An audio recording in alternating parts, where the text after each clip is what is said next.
Back Row Baptist back there. Raise your hand, Jeff, if you can hear me. Let me see that head shining back there in the back. Come on, there it is. I see. We need more juice. You're saying need more juice? Back row needs more juice. Check, check, 1, 2.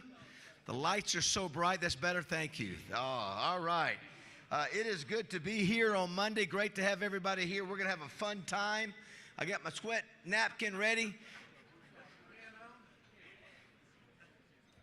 So I may have met my match today in Jimbo Fisher. Coach Fisher, here's the deal. I've been long known for being a fast talker. You and I we'll cover more words per minute than any other two people in the history of our 20-year touchdown club.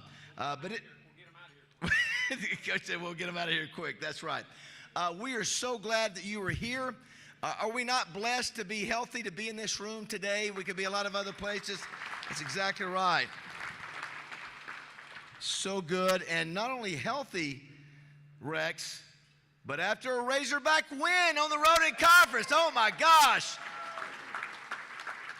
The beginning of the year, it's been so long. I think it was South Carolina 216 was the first conference win we had at the beginning of the year. So, whoo, I feel really happy until we start talking about Coach Fisher's record against Arkansas. I may not be real happy after that.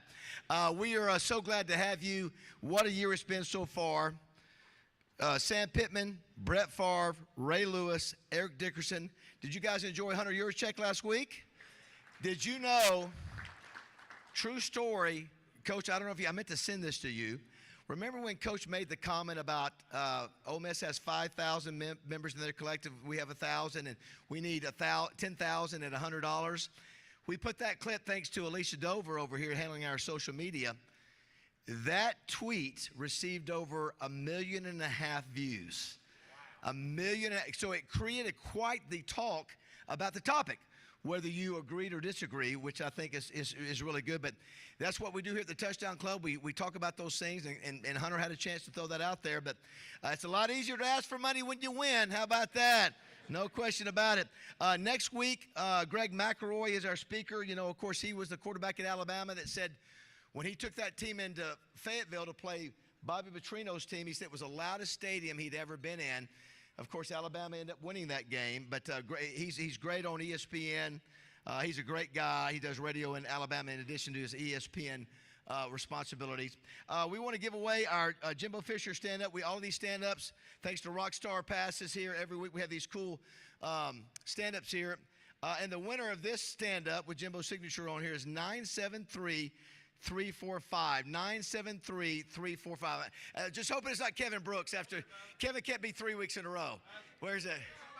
Oh my gosh, Coach! It's someone wearing a Florida State shirt. And it's not just, Coach. It's not just someone. This guy is one of the top photographers in America. His work has been on the cover of Sports Illustrated.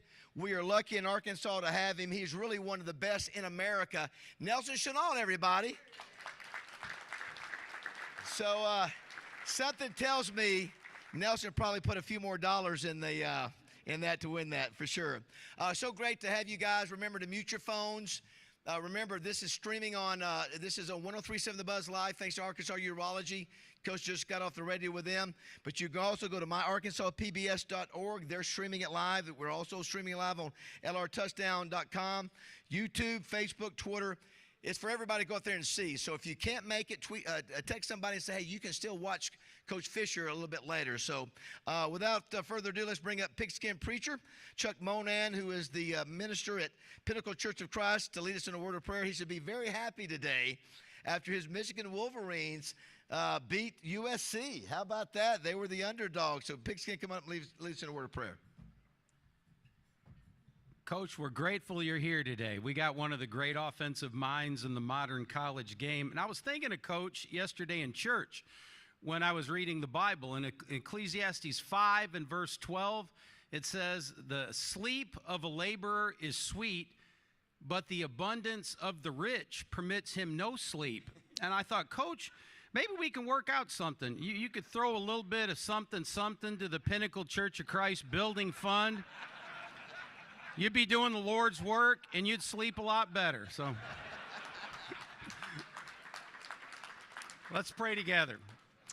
Father, what a blessing it is to be here among family and friends. And Father, we're grateful that the coach could be here, and we pray your blessings upon him. We're thankful for the food that we've had, for the good times that David and all of his staff make possible each week. And Father, help us with everything that we do to make the world a better place and to glorify you with our very existence. In Jesus' name we pray.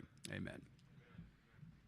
Thanks, Chuck. Appreciate this. Now, Coach Fisher, you have spoke, Jimbo, at a lot of touchdown clubs. I mean, that's part of the responsibility of a coach, especially in your area down in Florida State or Texas A&M. Well, this is an independent club, even though we have a ton of Razorback fans here. What we do is we support all of college football programs in Arkansas. We support all the high school programs. I showed Coach Fisher all the different trophies that we give away. And so that makes us a little bit different. A little bit unique. Some of these older programs that have been around, older touchdown clubs like Mobile and Tallahassee and in Atlanta, they have support of the colleges. Not us, but Coach, we are one of the fastest growing and one of the most respected touchdown clubs in America. We appreciate you taking the time to be here. We'll tell how you were here. You've been to Little Rock several times, both as a coach and a Broyles Award finalist too. Couldn't do it without our great sponsors. I want to thank them real quick. Start with Simmons Bank. Chris White and Freddie Black are at the head table today. Chris, I can't believe we've had you and Freddie multiple times this year. I don't know what's going on, but so great to have you. Yeah, they're talking business with Jimbo already over there. You can imagine why. But I was telling Jimbo about the amazing story of $3,000 in assets when they started back in the early 1900s. 1903, now up to $28 billion. They have also had the Simmons Bank Championship coming up October 21st through the 27th. If you haven't checked that out, please be involved. That's really obviously one of the top golf senior tour events in the country coming to Little Rock. Also, too, want to make mention, this is in the latest edition of Arkansas Money and Politics. Our man George Macris, the president of Simmons Bank. So we appreciate Heather giving us that. But thanks to Simmons Bank. We couldn't do it without you guys. Are the best presenting sponsor in America. I also want to thank Stevens. Rex, you've got the Stevens Cup coming up at Oklahoma City Golf and Country Club. That's before their big event, Simmons Bank event. So the whole week in October, that 21st through the 27th, Arkansas is going to be featured through Stevens' support, and it's their tournament over in Oklahoma City and then here at Pleasant Valley. So thanks to both Simmons Bank and Stevens for their support. Appreciate them. Couldn't do it without it. Oklahoma Hot Springs, Coach, we were talking, when Coach came here as the Broyles Award finalist back in 2001, the Broyles Award was only 5 years old. So now the award has grown in so many ways, and we're so excited to be in Oakland for the first time, Coach. We'd love to get you and your wife to Hot Springs. It's one of the top, if not one of the top 2 or 3 racehorse tracks in America. You saw Mystic Dan win the Kentucky Derby last year, American Pharoah. Great to have Wayne Smith, Zach Gillum, Chris Ho, Jason Milligan, who's obviously working on this year's lineup, and so couldn't do it without you guys. Thanks so much. By the way, 3-0 in college picks this weekend, Rex. Back on track. Thank you very much. But thanks to Oakland. Wright, Lindsay, and Jennings, been around since 1900. Judah Henry and the whole crew over there. 79 attorneys, 55 areas of legal service. They are the best. If you have a legal issue, tell them you're a member of the Touchdown Club and you need their help, and they will help you. I promise you. Speak from personal experience. Crane Automotive, the largest dealer group in Arkansas. 20 dealerships, multiple leading brands, on track to sell 24,000 cars. They will do you a deal. So call on them for their help. Always great to see them down in front. Sissy's Log Cabin, Bill and Sherry Jones, Jim Englehorn. Is Jim here today? Great to have. Thank you, Jim. Listen, we didn't bring in any women this year to speak, and I'm sorry, but maybe we decide to give some jewelry to men starting next year. He's looking at you, Coach, but great to Sissy's Log Cabin. Appreciate them. Been around 54 years. Double B's, 34 locations across the state. Steve Lytle and Ed Light. Gassett, Grab It and Go. They're an institution, Rex, as you know. Double B's, we appreciate them. Summerwood Sports, the Hendricks family.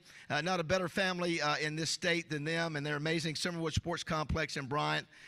Call them for all kind of things, training sessions, practices, birthday parties. They'll take great care of you. Roller Funeral Homes, Renata Jenkins Byler. Renata, always great to see you and your amazing support. Nobody does it better than Roller Funeral Homes, 24 locations across our natural state. We appreciate them. Advantage Service Company, Kevin Brooks, one call, does it all. 35 years in the business. HVAC, plumbing, electrical needs, they do it all. Arkansas Democrat Gazette, Wally Hall, Amanda.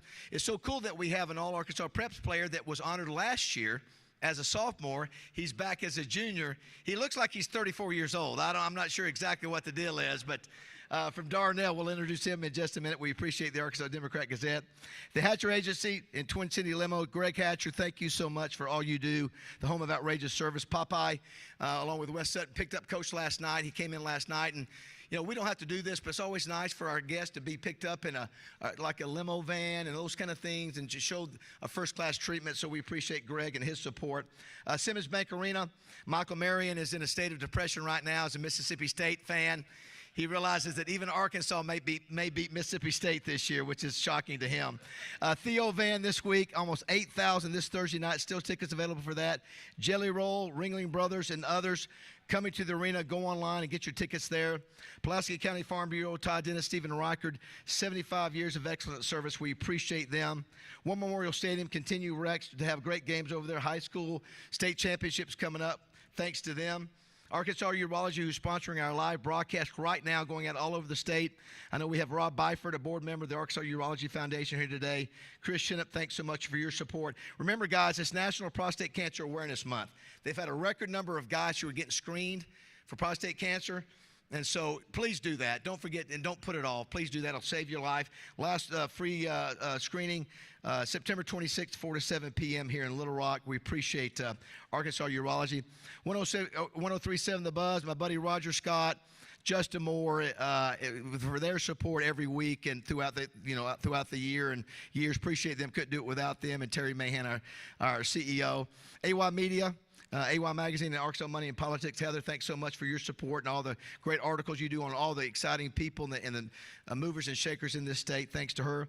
How about Arkansas PBS? If you guys have noticed the stream quality and the look of our meetings this year, Arkansas PBS has raised the bar for us. We couldn't do anything better. I mean, their setup out there is top of the line, one of the best in the nation. We appreciate what they do for us each week. The DoubleTree Hotel, nobody does it better. All these banners you see set up, everything up here, they do this. They're the best. We appreciate them.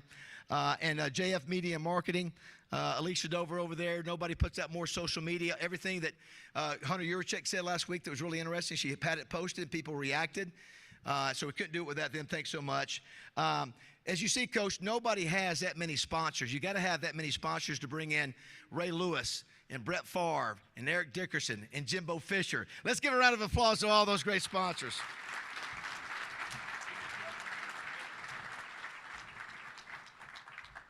Also, we have the best volunteers coach in America, Dwayne Duncan, who shoots all of our pictures, Chris Kane, R.J. Hawk, Wes Sutton. All these guys do an amazing job.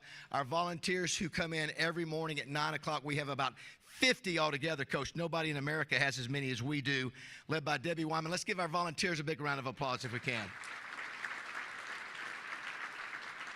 All right, it's got one of the coolest names in high school football in Arkansas. He's back again. We're honored to have him and his family as our All-Arkansas Preps Player of the Week. RJ, will you come up and introduce our repeat winner from last year? Thank you, David. As David said, Creed Vega is our Player of the Week, and he was here last year. And so I went back to look at his numbers when he was here. And, Coach, I know you like quarterbacks, and so you're going to love this guy because last year when he was here, he ran for 220 yards, had 3 touchdowns. He threw for another 225 in that win. And I was talking to Creed a moment ago, and he said, I wanted to come back. So the numbers that he put up is worthy of coming back. So 2 weeks ago, they were off this past week. 2 weeks ago when they played Nashville, they won that game 44-37. It's because Creed Vega went 17 of 27 for 241 yards and 2 touchdowns. You look at those numbers, you're okay, he had a good day throwing. Then he ran the ball 29 times for 245 yards and 3 touchdowns. But on top of all that, his dad is the coach. He said, you know what? He's an offensive player, but we want him on the defensive side. So he had a forced fumble. He recovered the fumble. He had 4 tackles. He also had a sack and a tackle for loss in that game against Nashville. He can do everything for Nashville. In 3 games this year, Creed Vega has had 11 total touchdowns for Dardanelle. So with all that being said, his mom, Crystal's here. His dad, Phil, who is also the head coach, is here. His girlfriend, Deandra, is here. And our All-Arkansas Preps Player of the Week is Creed Vega from Dardanelle.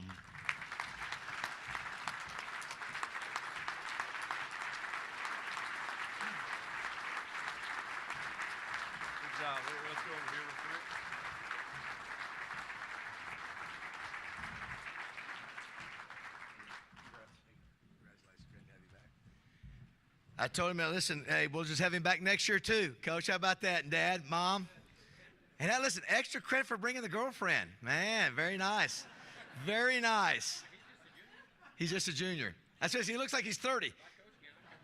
Oh, Coach Fisher said if I start coaching again, he's back to recruit you. That may be a hint right there.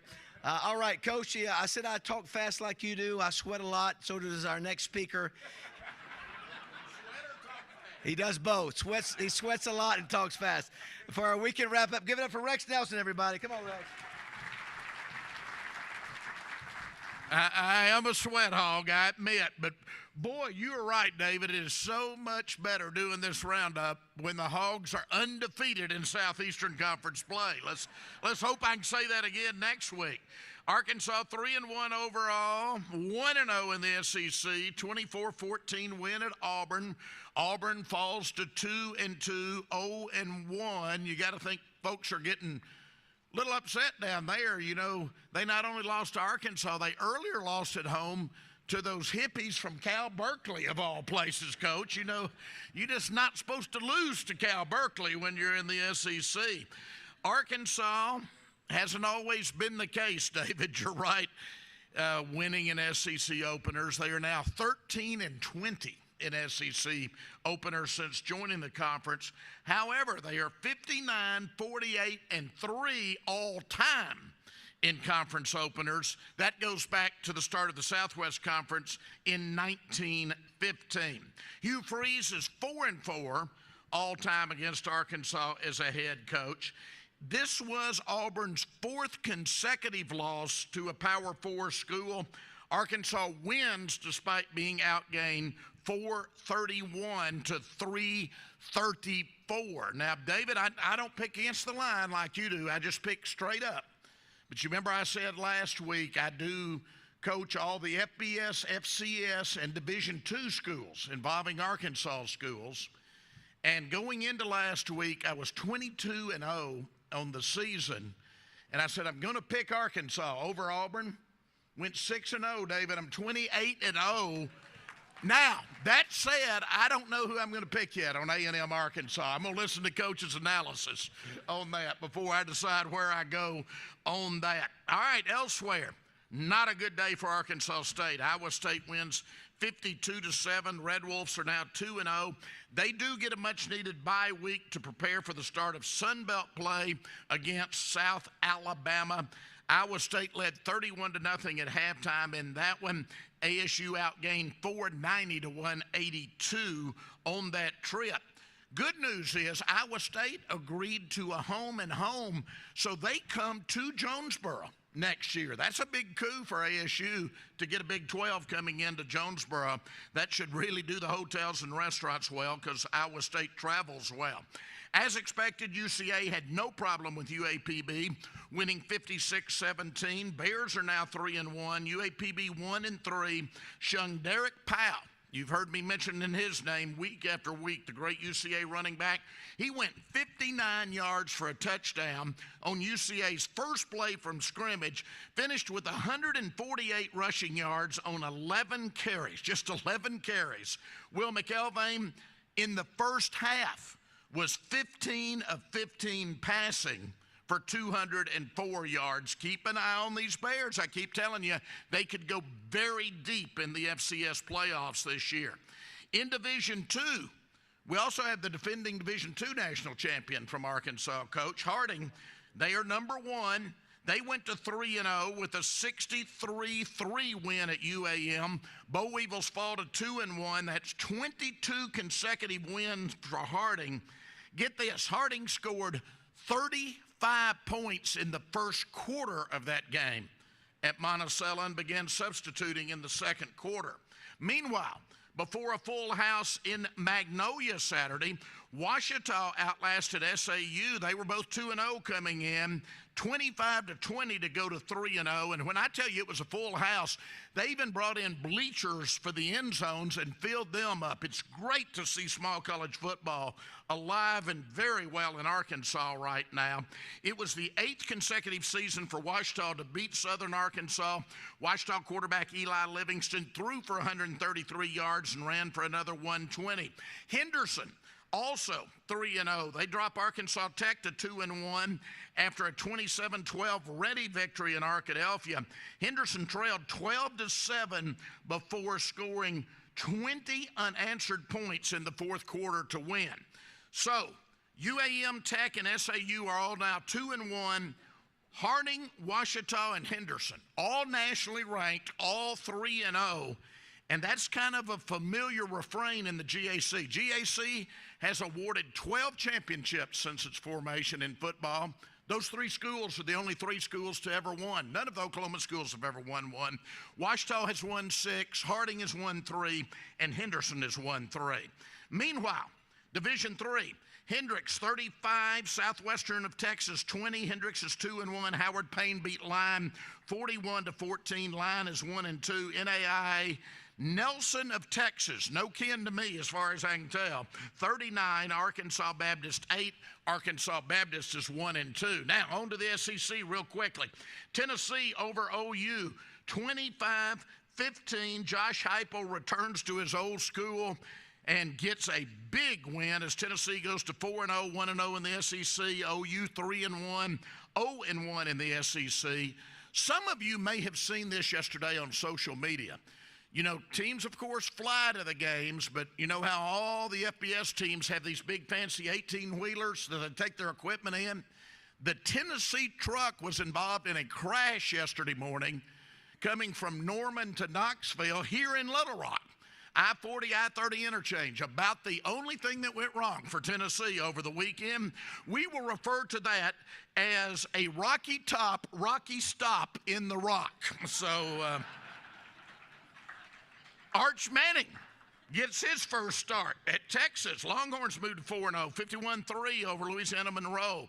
A little of the pressure off Billy Napier for 1 week at least as Florida comes to Starkville, beats Mississippi State 45-28. That ended a 7-game losing streak against FBS opponents for Florida. Missouri escapes with a 30, and I mean escapes with a 30-27 2-overtime win over Vanderbilt. I was so rooting for Vanderbilt in that game. Tigers are 4-0, 1-0 in conference. Vandy's 2-2, 0-1. Ole Miss 52, Georgia Southern 13. I keep giving these Jackson Dart stats. He was 22 of 31 passing, 382 yards, 4 touchdowns. Ole Miss is 4-0. South Carolina's 3-1 after a 50-7 victory over Akron. They make good tires in Akron, I think, but not good football teams. And Kentucky, 2-2 after a 41-6 win over Ohio, not Ohio State, Ohio.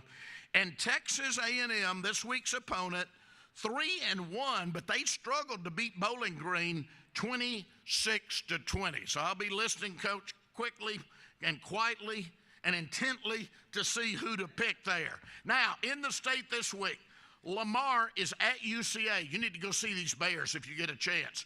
Henderson is at Harding, undefeated teams. That's a good one to go see. UAM's at Ouachita. SAU's at Arkansas Tech.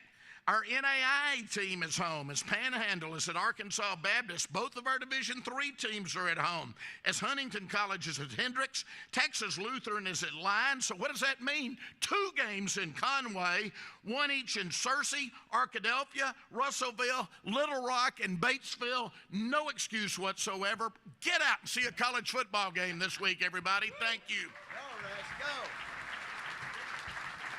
All right. I think Jimbo Fisher is shaking a little bit in his boots after that. He said, you're allowed to breathe, Rex. No, he does not. Thank you, Rex. Appreciate that.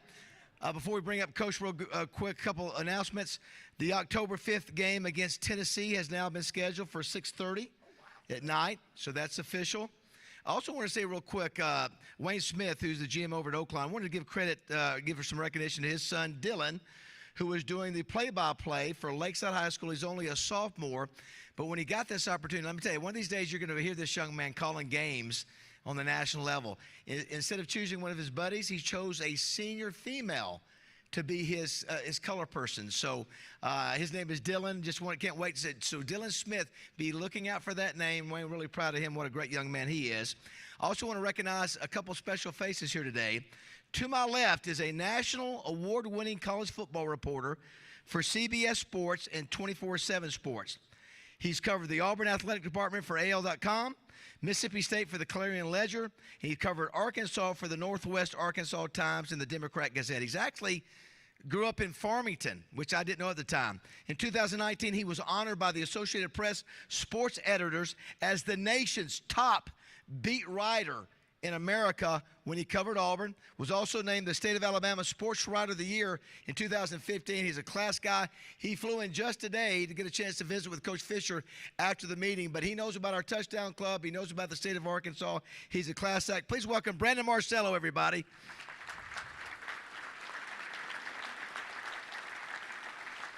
Truly one of the really, really good guys in media. Coach, there are good guys in media today, right? A few, maybe? Few.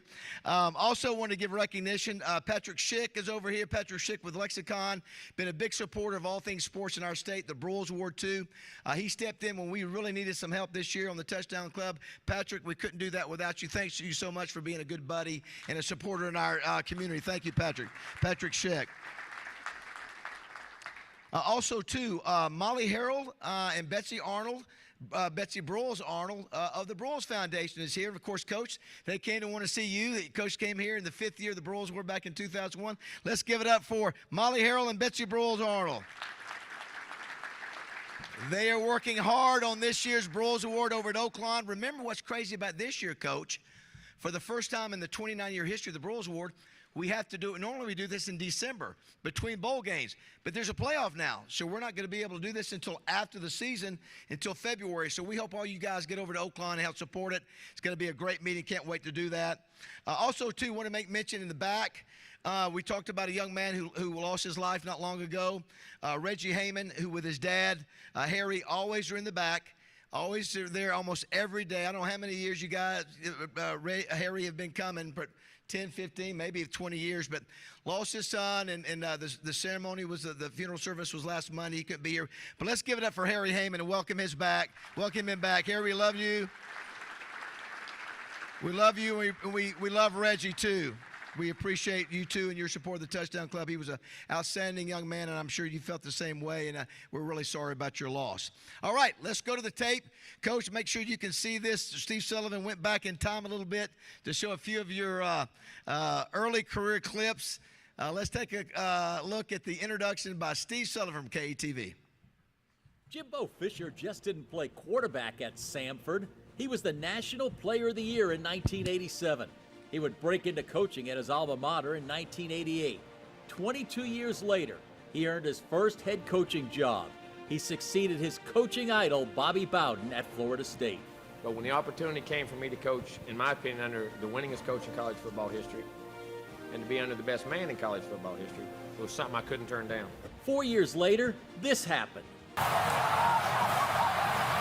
dramatic second half comeback by the Noles. The national championship season was preceded by seasons of 12, 9, and 10 wins, and followed by seasons of 13 wins and 2 10-win years. He was 82-23 at Florida State. Really grateful to be here at Texas A&M, and this is without a doubt one of college football's greatest sports venues and richest traditions. At Texas A&M, his Aggies won 8 or more games in his first 4 seasons. Jimbo Fisher's career head coaching record is 128-48. Please welcome a national championship coach and a Broyles Award finalist, Jimbo Fisher.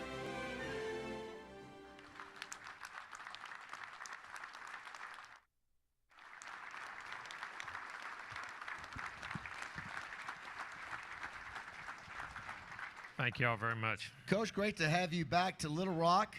We talked about 2001. A matter of fact, I tell you, if you can show that, Anita, let's show that class of 2001, if we can. So that's Carl Reese from Texas to the left, Bud Foster, Ludwig in the middle, Randy Shannon at Miami. They won the national championship that year. Yep. That's you, a young you. You know, that's 23 years ago. And that's Dwayne Dixon, who was a coach at Florida. Florida. Oh, that was a heck of a career guy. Yeah, for sure. it was. And so you've been to Little Rock, and not only that time as a Broyles Award finalist, but if you think about it, you coached at Auburn, LSU, and Texas A&M. So you are very familiar with the Arkansas Razorbacks. Very much so. The first time, if y'all remember this as Razorback fans, the first time I ever coached against Arkansas was 1993. I was at Auburn, okay? And we were actually playing in Fayetteville, and we were out recruiting. They said, hurry up and get on the plane. We got to get in early. There's going to be a snowstorm. And if you remember, we flew in, and it snowed about 6 or 8 inches that night, and they had to clean the field the next day. That's when the other side of the stadium wasn't there. It was the low side. It was the low 93, and we were on probation. Coach Terry Bowden's first year from Coach Dye, and then we actually went undefeated. Went undefeated, won all 11, but they had to take snow plows and plow the field off, and that was the first time I was up in 93. I remember I was thinking about that, and we stayed in these outside of Fayetteville, and he's in a resort in these little cabins. Bentonville? Was it Bentonville? I can't remember. That's a long time ago. I was looking at Coach. Think about this. You were 6 years at Auburn that you played Arkansas.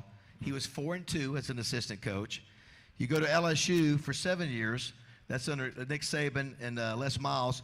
You were 5-2 as an assistant coach. Mm-hmm. And the one that pains us the most, head coach at Texas A&M, you were 5-1. So if I do the math right, in 19 games, you won 14 of 19. Do we like that? No. So what is it, Coach? What's the deal with you in Arkansas? Get good players on your team. No, we had good players, good coaches, and great games. I can remember games. Whether the LSU time, because I always loved coming. I always felt like I was coming back. I grew up in West Virginia. I think it's a state very similar to Arkansas. A lot of the same roots, a lot of the same values. Hunting, I'm an outdoors guy, and I remember coming. We played right here in Little Rock. We always played in the Friday on the day after Thanksgiving, and everybody went duck hunting all morning. Came to the game in their camo, cheered the heck out of them, and it was a heck of a game. I said in West Virginia, everybody doing deer season during the week of Thanksgiving. Hunted all morning, then came to the game in camo, cheered on the Mountaineers all week. I felt like I was coming home, but it wasn't like it was a tough. I always loved playing at War Memorial. Yeah, you said. I'm a historian of the game. I know change is inevitable in the game, and it's changing, not always for the good, not for the bad. I'm not just talking about the money, but the different scenarios. And we're taking out the history and the old matchups and getting in the old stadiums and be able to walk on a field that the great players in college football history back, the great game you had with Texas in 1969, even though you end up as 15-14 and all that. But, just to say that you walked on, and as I watched that game as a kid and I saw the highlights of it, and I love that and I miss that, and I wish we could find a way to keep building in and saving the history of our game, because I'm going to be honest with you, a lot of these modern day players, nobody knows it. And and what's bad, we didn't have computers to research all that stuff. These kids can research it, but they don't. And I just like the history of the game. I really do. Yeah, you said, and Anita, we don't have that video, correct? Just want to make sure of the LSU game. We don't have that, correct? Which one? Yeah, this was one you would not want to see because you were talking about it. We're fixing to win the SEC West in 2002, and we lined up, and y'all were backed up and completed 2 daggone passes the whole day.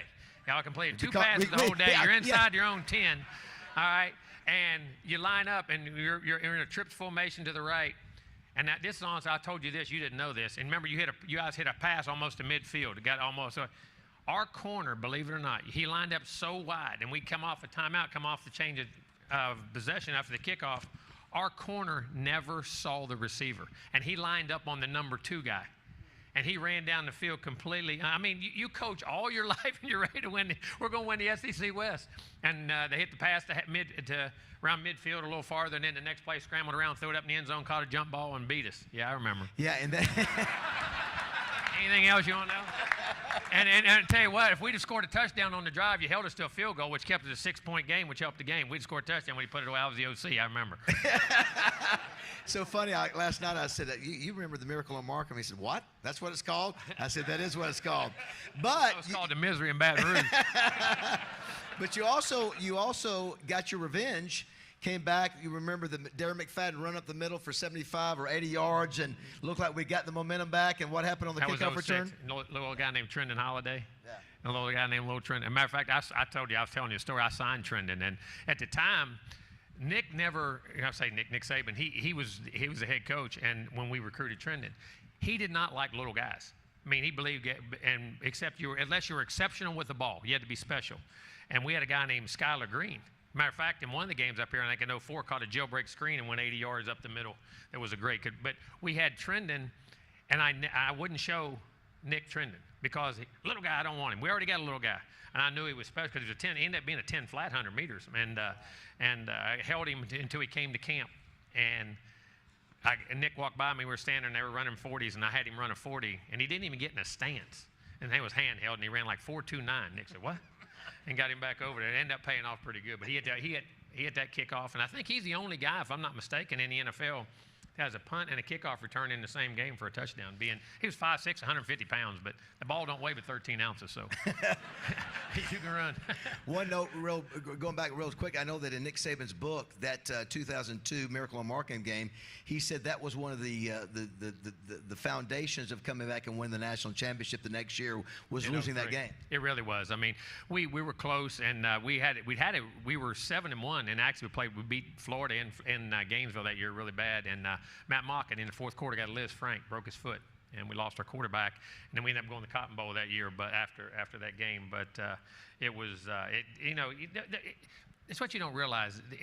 Like you say, you lose a game, but sometimes if it's done the right way, that's what projects you into greatness the next year. The people that are, I say, wired right, driven right, they can accept. You accept it. You don't accept it, but you deal with it, and you get better from it and learn from it. And then the great team. Matter of fact, we had a great game in 03 going in Baton Rouge because y'all had the linemen. Y'all had Andrews and all the guys. Oh my gosh, y'all had a heck of a team. Peters, and if you remember, that game went, we scored, you scored. We scored, you scored. It went back and forth to around 24, and then we scored right before the half, and then we had a fake reverse flea flicker kind of play in the second half and got hot, but and won the game. But those games with Arkansas were always. And and you talk about Darren McFadden. I'm gonna say this. I was in the SEC from '93 to '98 at Auburn. And that was the era of big back. We had Steve Davis. There was a run of backs. Eric, you name it, everybody had backs. And the times when we had great backs, Joe Adai, Tofield, Dominic Davis. The best back I ever played against in the SEC was Darren McFadden. The best back, I'm going to tell you, I've never been around a guy size, speed, home run speed, but then could turn around and run over you, make you miss, could catch the ball, threw the ball. I remember he played Wildcat quarterback and threw it. One of the best players. I thought he was the most complete. I don't know, was he a 220-pound guy? Oh, yeah. He ran like it, but how fast he was. I thought he was the best back I competed against in my time ever in the SEC. Yeah, two-time Heisman runner-up, and yeah, he was the same mold as the Bo Jackson, Herschel Walker types. Coach, then you had your experience with Arkansas as head coach of Texas A&M, same kind of deal. As we know here in this room, it was bad before you got here with Texas A&M. We found every imaginable way to lose games against Texas A&M. It was the most painful. It's like deja vu going to the press conference there with those 5 years with Brett Bielema. You come in and you're 5-1. What's your recollection of those games down at Jerry's World? Well, if you remember, they were all great games, though. They all still can. I don't care. The rivalry in the history is always just like.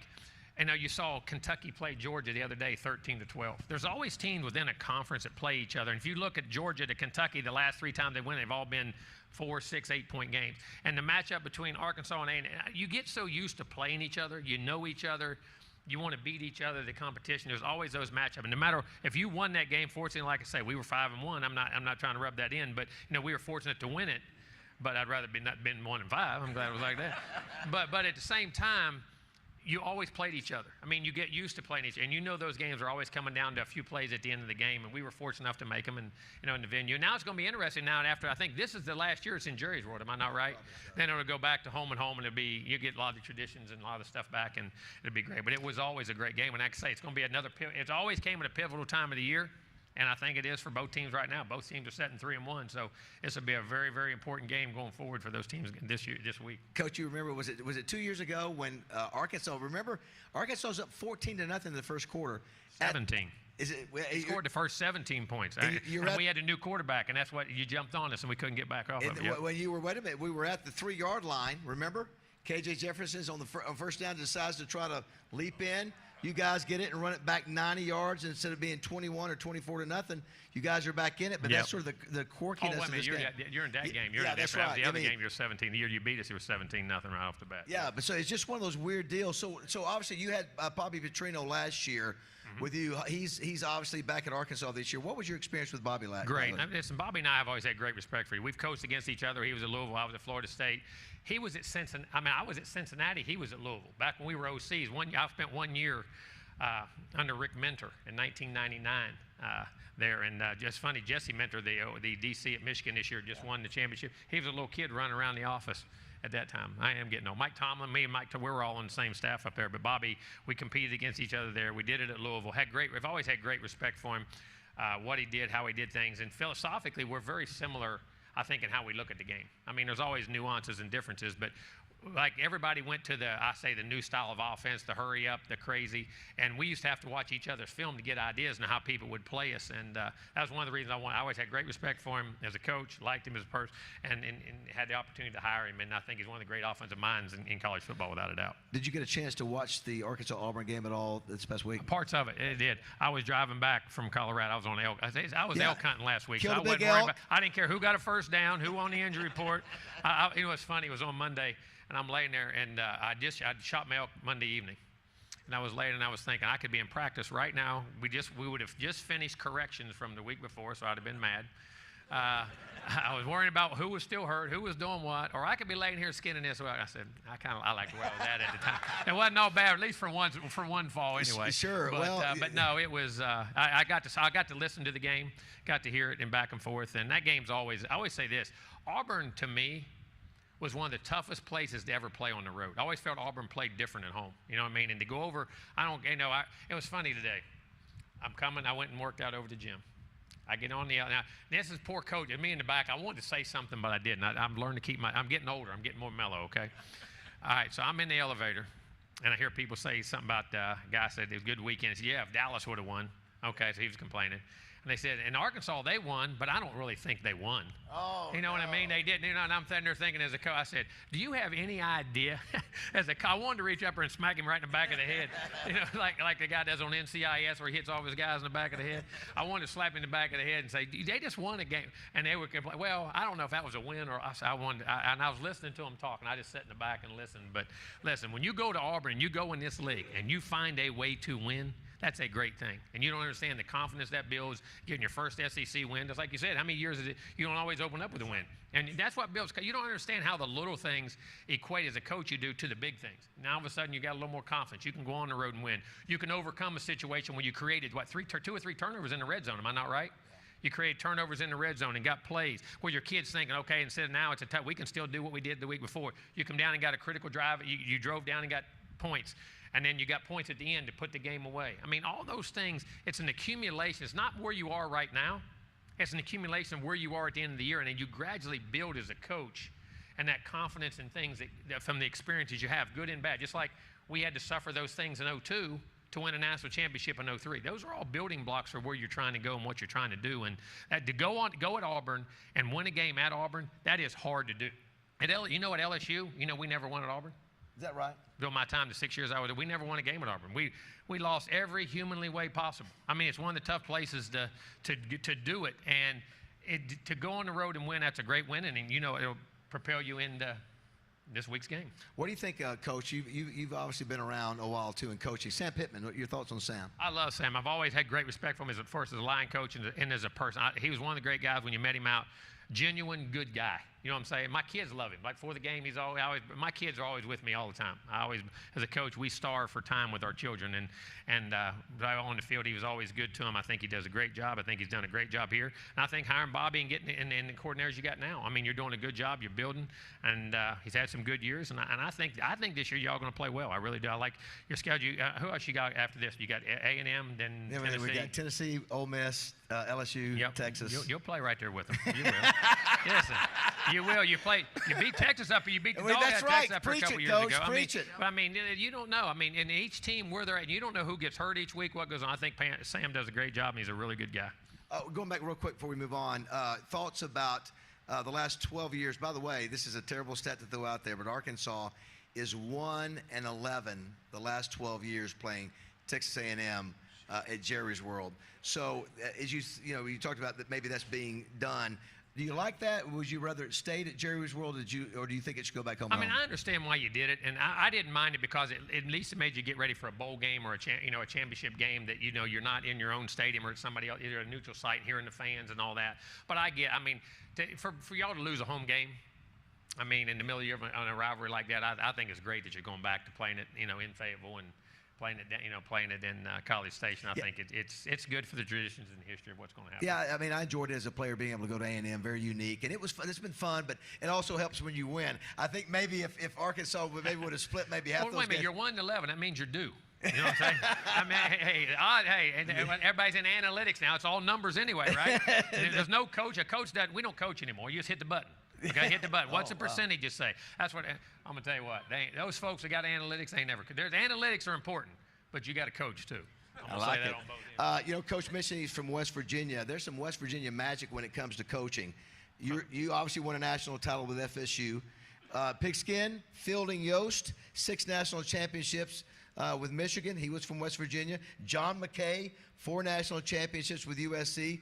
Lou Holtz, coach here at Arkansas, my old coach. National title with Notre Dame. Nick Saban, 7 national titles. Of course, Bobby Bowden coached at West Virginia, so his kids. So what is there about West Virginia and coaches? We don't want to be coal miners. My whole family was coal miners. My dad was a coal. My dad actually got blown up in the coal mines. He lived and went back, but he went back afterwards. I mean, I lived that life. Grandpa's aunt, cousins, uncles. I mean, everybody worked in the coal mines. That was the way you made a living and what you did. You can take a dime. What's the funny part? And we're all little coal mining communities. Me and Nick live 14. We grew up 14 miles apart. Right between us, John McKay is 7 at the halfway point. Wow. It's 7 miles. Cow. And then Fielding Yost. You can take a dime and put it on the map, and there's 18 national championships on a dime that sits right there. It's crazy. Wow. And then Lou was up in the Panhandle, up in around Steubenville and right there where Wheeling and Follinsby and all that. He was up there. But I mean, it is. I mean, it's pretty impressive. And there's a basketball coach. I don't know if you ever heard of Claire B. No. That's one of Bobby Knight's heroes. Claire B., the famous basketball coach. He's from Grafton, where Fielding Yost is from. He has Claire B. Stadium right there. But listen, you're in the mountains. What else are you going to do out there? You got to play ball, and we're working the coal mines, so we didn't want to go to the coal mines, and that's what we did. As Sully said in the introduction, Coach, you were the National Player of the Year. So I want to show the young Jimbo Fisher. Anita, if we get photo number 3, let's take a couple shots here. Look at there. Look at that guy with the mustache going there. That's one shot. You know what the rules were then? And the only reason you grew that, we were not allowed to have any hair below our lip. That was that was a rule back in the day. You could not have a beard, sideburns, couldn't have hair sticking. I'll tell you a funny story. And your hair could not stick out of your helmet. And that was mullet time. That was the king of the mullets in the 80s. Go to the next picture, Anita. Let's see. Wait a minute. Now your hair's pretty long right there now. That's after the season. Okay. See, that's Jeff Bowden right there. That's Bobby's other son. He was our receiver coach in OC. And tell you a funny story. I was at Salem one time, and we always had it cut. And somehow I guess I forgot to get it cut. Now, how many kids a day would do that? I always say this. I went to get on the bus I was never allowed to ride the bus to a game. Coach Bowden always rode in a police car like his dad did, and to the game with the state trooper. This is Terry Bowden. Yeah, Terry. But Bobby did too. Bobby always did that too. So, but he made me ride in the car with him, because he called play, and I had to sit and go over. That's why I learned. I knew what everybody I knew what all the linemen did. We went over the game plan for 4 hours and listened to James Taylor play down there. I knew every James Taylor song ever known to man. But I was getting in the car, and I was getting ready to go, and he said, "Your hair's too long." I said, "What?" "We're getting in the car." Lee said, "Your hair's too long. If you do it, you can't play." I said, "Trainer." Trainer ran over and took a pair of scissors, cut the back of my hair off.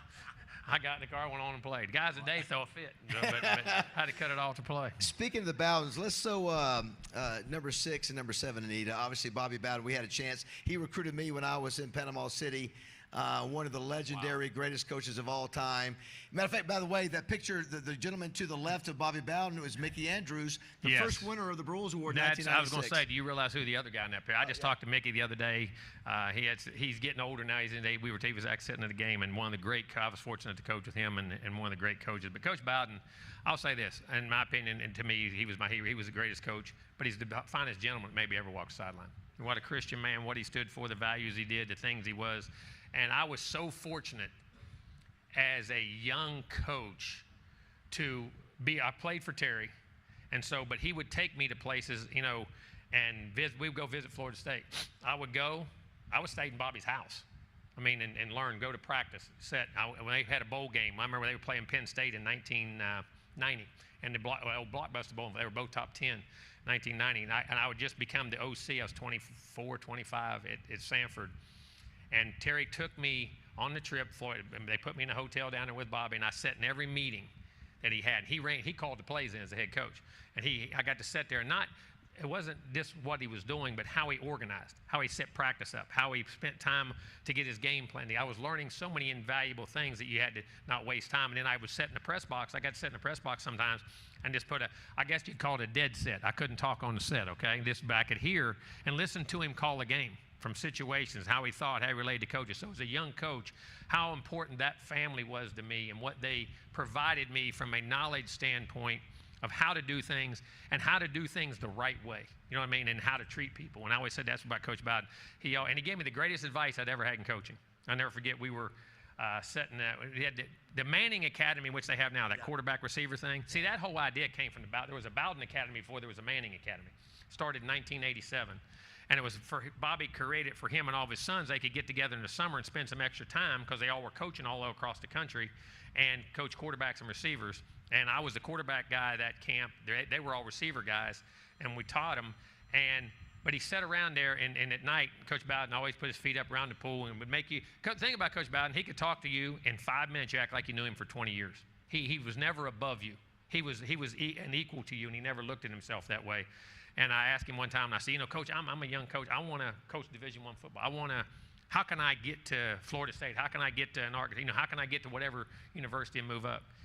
And he looked at me and he said, buddy, in his old voice like he'd say, and he said, buddy, he said, quit worrying about being up there. And I said, what do you mean? He said, every job I ever applied for, I never got. Every job I got, somebody came and got me because I was doing a good job at the one I was at. He said, put your nose down, quit worrying about everybody else, quit worrying about how much money you make, do a great job at the one you got. Somebody will tap you on the shoulder one day and say, hey, would you like to do this? And it paid off. And every job I ever got, I never applied for. And it paid off. And like he said, quit worrying about money. Money will come. Money comes with success. Money comes with this. And he gave me the best advice as a young coach, and I always live by it. And I can't, them and their family, how much I cannot say how much they've meant to me and how much they mentored me. And I was very, very blessed and lucky to have them in my life at that age. Pretty amazing that you had a chance to be under Bobby Bowden, and then you turn around and you're under Nick Saban. I mean, two of the winningest coaches, the greatest coaches to ever coach the game of football. What were the differences, between Nick Saban and Bobby Bowden? I mean, everybody said, well, of course, everybody sees Nick as a boisterous guy, but Bobby had that in him too. Don't get me wrong. You don't win 379 games without having have a streak in you now, and an edge to you to get you away. But they just did it in a different way. Nick was more businesslike. I mean, it was very structured, Bobby was too. But Bobby, hey buddy, and if you got and didn't blow up, didn't get mad. Nick was more on top of you, which is more actually my personality a little bit. I'm hopefully I'm trying to be in between and always tell guys afterwards, why you do get mad at him. But Nick was very organized, structured, and Nick came at the perfect time for me in that I was with Bobby early and had some success. Well, then Bobby he was getting older, and the game is like I say, change is inevitable. How you do things, the way you do things is inevitable. And so as the game changed from organization to practice to time to recruiting, all the different things went on, I was able to learn a lot of little things like that from Nick. So when you combine it too, it gave me a great foundation to be able to judge. And then I always say this to young coaches and people who get in the business. Don't be Bobby Bowden and don't be Nick Saban. I had to be Jimbo Fisher or whoever you are as a coach. You can't, when you imitate people, people don't follow you. People who imitate people and try to be like people eventually see through that because you have to make your own decision. The world changed. You have to be your own guy. You can learn from everybody. You can learn what to do, what not to do, but you have to put your own stamp on it. And it doesn't have to be that you're trying to be different. Just try to do things what you believe is right and how you do them. And I always said that, and I was very fortunate to be able, and again, advice from both of them saying the same thing. You win a national championship at FSU. Not easy to do. Obviously, that was against Gus Malzahn, who we know Gus very well. You go to Texas A&M, Coach, and you were there 6 years, and the game of college football really changed during that time from a money standpoint. And one of the things, obviously money is an issue. And, Coach, I remember this. I didn't get a chance to share this with you, but I remember watching when I created the Broyles Award in 1996, Mickey Andrews, I think, was making $150,000 a year. I remember that. Yeah, and we were actually giving checks to the assistants. You know, hey, they need, Coach Broyles, if you can help them, give them extra money, we're going to send them cruises, cruises and all that kind of stuff. But over time, what started happening, Coach, obviously money started coming in from TV revenue. And I remember watching the coaches' salaries just explode. And I was wondering, did you, as a head coach, did you see that and go, wait a minute, man, something's happening here. It's $5 million, $6 million, $7 million, $8 million to head coaches. Something needs to get under control. I just remember that happened. Do you remember as that transition was happening? I remember this. I was the OC at Stanford University. We went to national playoffs 2 years in a row. I made $15,000 a year. Wow. I went to Auburn from 93 to 98. I went there for $40,000. I was coaching quarterbacks, calling the game. The most money I ever made there was $57,000. That was through 1998. I mean, and then after that, I remember this. I remember, if you remember, the time Bobby and Nick were the only two guys, Bobby and Steve Spurrier were making over $1 million. A couple $1 million in all. And that was in the 90s. Yep. And Nick Saban got $1.2 million to go to LSU in 2000. Everybody blew up. Everybody was having a heart attack. I mean, about. That was only in 2000. I was 24, yeah. And here's the other thing as assistant coach. When I was there, all those contracts are 1-year contracts.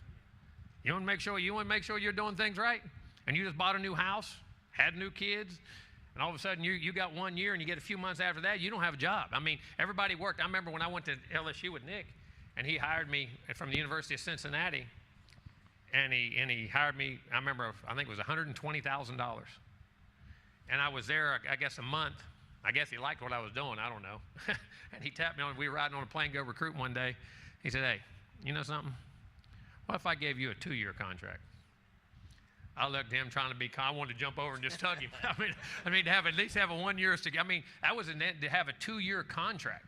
You know what I mean? To be able to have that security, and I would like put you on a 2-year contract. I mean, and then it's evolved. But what happened with the money has happened because of TV. TV money and escalation, and that's what's promoting everything right now. I mean, it's the drive, and it's why NIL came out because, all right, the coaches started making the money. Well, the coaches started making the money. The players are playing. I mean, I get it, and I think the players deserve stuff. I think when you combine the NIL with the portal, that's where the danger comes in, where everybody's an open free agent. How would you change? How would you change that?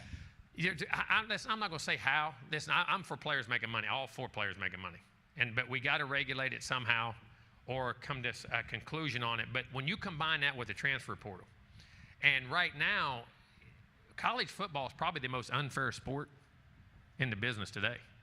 College athletics. I mean, listen, when you're in the SEC and you're in the haves, okay, that in the Big Ten, but all these other schools, to an extent, and I know it's a crazy term, it's almost like a glorified junior college, because you used to find a guy and you develop him and you get him. All right, Alabama, Georgia, Arkansas, whoever, Ohio State, Michigan. I need a left tackle. I need a corner. Well, they can go pluck him and pay him money that you can't, because the money differential for those 2 teams because of the TV contract is so great. I mean, it's not fair. You know what I'm saying? Somehow we got to regulate that, and then the tampering, and then your players can leave. Listen, I transferred. I was a transfer guy. I mean, I get that. But there's a reason to transfer. But you can't have open free agency. We've got to come to that. And there's the problem with this whole scenario. We can sit here and say what we would change, but nothing's going to change because none of them hold up in court. When you go to court and you fight the transfer or the money, you lose because the antitrust laws and all. I mean, I've had a lawyer tell me it's maybe the most fascinating case he's been involved with in 50 years because every avenue you go down, there's a rabbit hole, and you can't win it. The only way it's ever going to get fixed is it has to get fixed in Washington, D.C., so God help us. All right. It's got to get fixed through lawyers and senators, and because they have to create some laws through the Supreme Court that will be able to hold up to the rules when you sue, and that right, because lawyers have gotten involved on one side or the other, and that's the only fix. And then everybody said, why can't you put a salary cap just like you do in pro football? Well, you do, but because that was bargained, and the other side has a what? Has a union, okay? So they're either going to have to do the revenue sharing and get to, I think it's the only way that I know, unless some new laws are made, that you're going to be able to solve it, is you're going to have to create the antitrust laws and the unions, and then you're going to have to negotiate it, and then whoever's in charge of their union is going to be, I mean, it's going to be crazy. I mean, I don't know the answer to what's going on. Just like you have the same problem within your own conference. I mean, just like your athletic director, you all come out the other day, we have to raise so-and-so. Like I saw, everybody thinks A&M had all that money. I'm going to say this. The Bro Bible story that we spent $35 million on a recruiting class. My God, I wish I had $35 million. That was not true. Not true. You know, every player in all athletics at that time, you know what the budget was at A&M on less than $1 million? You can go look it up. It was a made-up story that the great media, listen, I love your media, but no one fact-checked it and started writing it, and then it became, if it's written 3 times, it's on the internet, it's what? It's gospel. Hey, you in church, you can't change their mind in church, okay? It's on the internet. It's on the internet. They do not believe you. They do not believe ADs. They do not believe head coaches. It's on the internet. It's gospel, right? But you know what was funny about that, Coach? That some people said that actually was an advantage because people thought that was true. That yeah. Well, but still, you got to deal with player issues. You got to deal with other things. And guys said, "Wait a minute, where's my money?" You know, and why I come out and went against it as much as anything was because families were calling and say, "Coach, I wasn't bought." And I said, okay, and it was for the families of the kids that they were talking about. You don't think about that avenue of it because they kept getting that question too. And that's why I made the statements that I made. But at the same time, that was not true. And then I think Ohio State says now their budget's $20 million. Well, you know, if your budget's, even though you're in the same conference, one budget's 20, one budget's 4, how fair is that? Because in pro football, you have what? You have a salary, you have the salary cap. And that's where I think we've got to figure out a way to create equity. And when I'm saying equity, and make everything equal, that everybody has the same fair shot. Even within your own conference, I think there's differentials. You know what I mean? Based off schools and what they have and what they are. And then let alone for another conference, just think, you know, if you're in one of those other conferences, and there's too much, like I said, the great history of teams. We've taken the Pac-12 and destroyed it. Yeah. I mean, how many national championships out there? John McKay? Yeah. I mean, there is no more. I mean, John McKay's playing. You imagine John McKay playing in the Big Ten? Him and Woody Hayes, I mean, they're rolling over in their grave right now. I mean, and I know change is inevitable, but you can't just destroy the past because of greed. If you're destroying something or the destruction of something, it's got to be for something that's great and for the greater good. And there's still it's unequal right now throughout college athletics that's the part I don't like. Does it bother you? You know, I hear you say this, Coach, and I guess I'm 5 or 6 years older than you, but you got into coaching not for money. No, yeah, you got it for $15,000, and everybody, $40,000. well, you just got $70 million. Yeah. It's easy for you to say, well, listen, I would have still been coaching. I was coaching for $15,000. I was coaching for $40,000. I was coaching for $50,000. I would still be coaching today. But I never dreamed I'd be able to make that much money. It just from great advice from Bobby Bowden, I fell into that because I had success, and people tapped me on the shoulder and asked me for an opportunity. I wasn't trying to coach. I would have never coached for money. I would have coached for the $30,000, $40,000, $50,000 or $60,000 that high school coaches and junior high coaches and everybody coaches for today. The love of the game. The love of the game. And whatever level you coach at doesn't make you a better coach because you're getting paid more money. It's the love of the game and the interaction with the people and the kids and the families and everything that goes on. But no, I never got into the game because I never dreamed I'd be able to make that.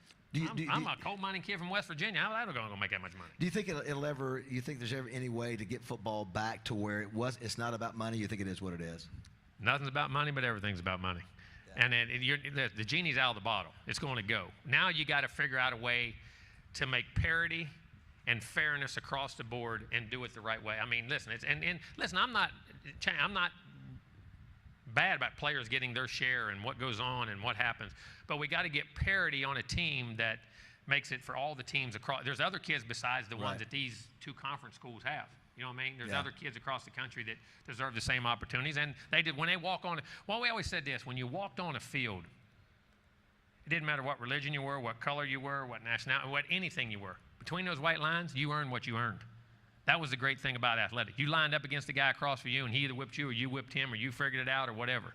And I think that's where we're gradually pushing away from that more and more and how it's happening. And that's my biggest fear of it. I mean, I still love to coach. I still probably want to coach.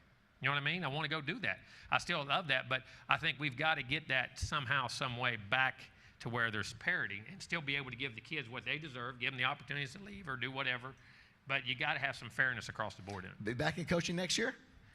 That's up to somebody else, I guess. But I love the fact, too, your perspective, Coach. You had a chance, you played at Division III. I mean, you had a chance to see all levels. And that's things we love at our touchdown club. Well, think about how many guys played those small levels that worked all the way up, too. Look right there. Look at all of them. From Coach Bowden he coached at Sanford University. That's where he came from. All the coach. Nick Saban was Kent State.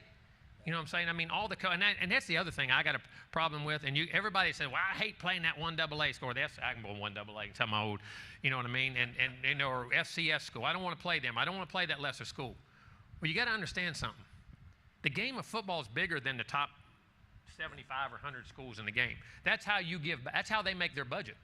That's how they gave. I mean, there would be no Bobby Bowden's, Jimbo Fishers, Nick Saban's. There would be none of those. You know, Bobby Petrino was a small school. There would be none of those guys if you didn't filter that money back down through to these schools. I'm not saying it's a game and you can play, but it's opportunities for a guy to play football, for a kid to get an education, for him to change his life, to him to change his family's life forever.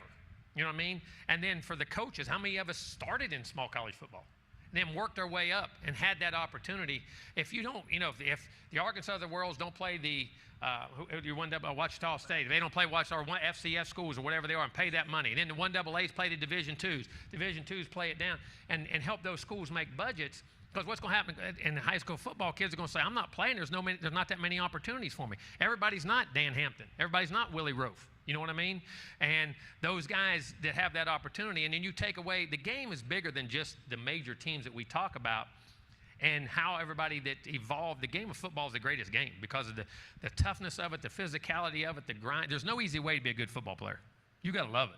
You got to put your nose in the middle of it, and you got to love it. There's no easy way to be good in football that's based off skill, because eventually somebody's going to, you put pads on for a reason, and it happens. It's a remarkable story, Coach. You grew up in West Virginia, and no telling what your future could have been. You started out one of the lowest levels of football, only to work your way up to win a national championship and be under being tutored by two of the greatest coaches to ever play the game. And so football's been good to you. Life's been good with football. Football's been great. Everybody says, you know, and everybody complains about it. You know, do I have shoulders that are messed up, knees that are messed up? Yeah. Well, tell me what other profession you don't. Steel worker don't have that. A coal miner don't have that. Guys that work on the farm don't have that. I mean, everybody, listen, life, that's what life's about. Those are the scars and the stories. And then the good thing about my time, there's not as much film, so we can lie like heck. There ain't nobody. We were a lot better than we always were. You know what I'm saying? But I mean, but it taught you how to get up. And football's a game. You're going to get knocked down. It's a cliche, and it sounds like a coach saying it. But football's the greatest game that teaches you life. I mean, there's hard work, sweat, and you ain't gonna win. Somebody's gonna be meaner, tougher, and better than you. And you got to figure it out. Ladies and gentlemen, let's hope he gets back in coaching soon. Jimbo Fisher, everybody. Thank y'all.